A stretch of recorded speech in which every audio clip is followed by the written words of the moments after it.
दोस्तों, आज हम ऐसे बंदे की बात करने जा रहे हैं जो एक कॉमेडियन है। उनका नाम है मिस्टर बीन। ये अपनी लाइफ में खुद रोए मगर पूरी दुनिया को हंसाया। मिस्टर बीन एक ऐसा नाम जिसे याद करते ही होठों पर एक बड़ी सी मुस्कुराहट आ जाती है। बचपन में हमारे फेवरेट टीवी शो में से एक जो सबसे खास होता था वह था मिस्टर बीन, जिसकी हरकतें मामूली से पलों को भी बहुत फनी और यादगार बना देती थी। ये बंदे ने अपनी लाइफ की सबसे बड़ी प्रॉब्लम्स को अपने करियर में बदला।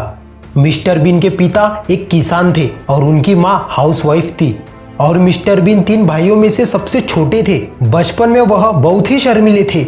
उन्हें लोगों को हंसाने में बहुत मजा आता था। वह अजीब अजीब तरह के मुंह बनाकर दोस्तों को हंसाया करते थे। उन्हें लोगों को एंटरटेन करना बहुत पसंद था। जब वह स्कूल में थे तब उन्होंने एक फिल्म देखी। वह फिल्म में फुल कॉमेडी दिखाई गई थी जो उन्हें बहुत ही पसंद आ गई, पर उन्होंने इस वक्त अब एक्टिंग या कॉमेडी करने के बारे में सोचा नहीं था। वह एक अच्छे स्टूडेंट्स थे और पढ़ाई करके एक इंजीनियर बनना चाहते थे। उन्होंने न्यू कैंसर विश्वविद्यालय से वह इलेक्ट्रिकल इंजीनियरिंग में डिग्री प्राप्त की थी। आगे 1975 में उन्होंने इलेक्ट्रिकल इंजीनियर में ही MSc करने के लिए the Queen's college of Oxford में एडमिशन ली। उसके दौरान एक स्केच लिखने और परफॉर्म करने के लिए कहा गया। अब तक उन्होंने कुछ ड्रामास में पार्टिसिपेट किया था, पर लिखना उनके लिए नया था।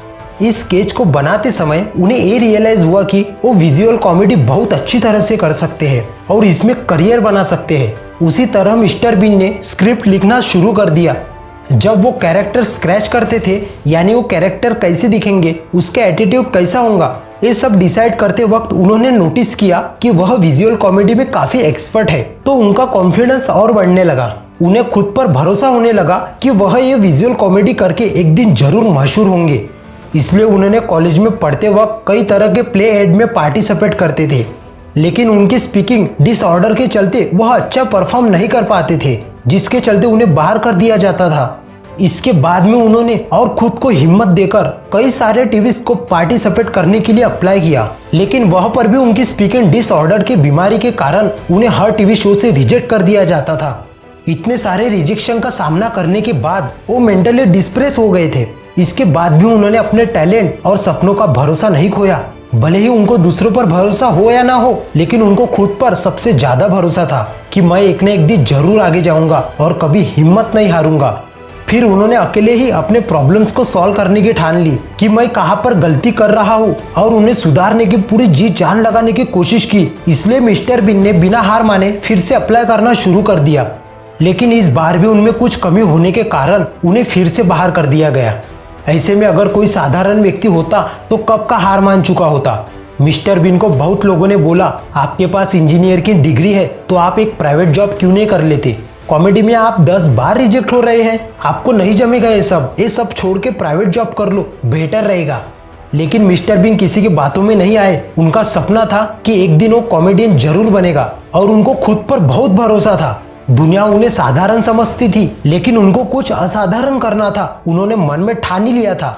इसलिए उन्होंने अपने फैशन को पूरा करने के लिए कभी भी पीछे नहीं हटे। लेकिन वो ये बात जानते थे कि इसके बाद भी वो स्पीकिंग डिसऑर्डर की बीमारी के कारण रिजेक्शन ही मिलेगा। तब उन्होंने सोचा कि अपनी लाइफ की सबसे बड़ी प्रॉब्लम को अपॉर्चुनिटी में बदलना ही होगा। फिर उसके बाद इसी तरह हुआ मिस्टर बीन का कैरेक्टर। फिर मिस्टर बीन ने टीवी शो को बनाने का फैसला किया और आपको एक बात जानकर हैरानी होगी कि मिस्टर बीन के कैरेक्टर का पहला नाम मिस्टर व्हाइट रखा गया। फिर इसे चेंज करके सभी ने मिस्टर बीन नाम को चूज किया। इसके बाद साल 2090 में 1 जनवरी को टीवी में शो पब्लिश कर दिया गया और बहुत ही कम समय में लोगों को ये शो पसंद आने लगा। इसी शो के दौरान वो ब्रिटेन के सबसे मशहूर और कॉमेडियन बन गए थे। इसके बाद भी उन्होंने कई मूवी में भी काम किया। इनके कारण वो मूवी भी काफी हिट हुई और इन्हीं मूवी के साथ साथ भी मिस्टर बीन एक सक्सेसफुल अभिनेता बन गए थे। मिस्टर बीन ने हमें ये बता दिया कि हमारी लाइफ की किसी भी तरह की प्रॉब्लम्स को हम अपने करियर में बदल सकते हैं और इसे हमारा करियर बना सकते हैं। तो दोस्तों, आपको ये हमारी वीडियो अच्छी लगी होंगी तो हमारे चैनल को सब्सक्राइब करो। Thank you guys.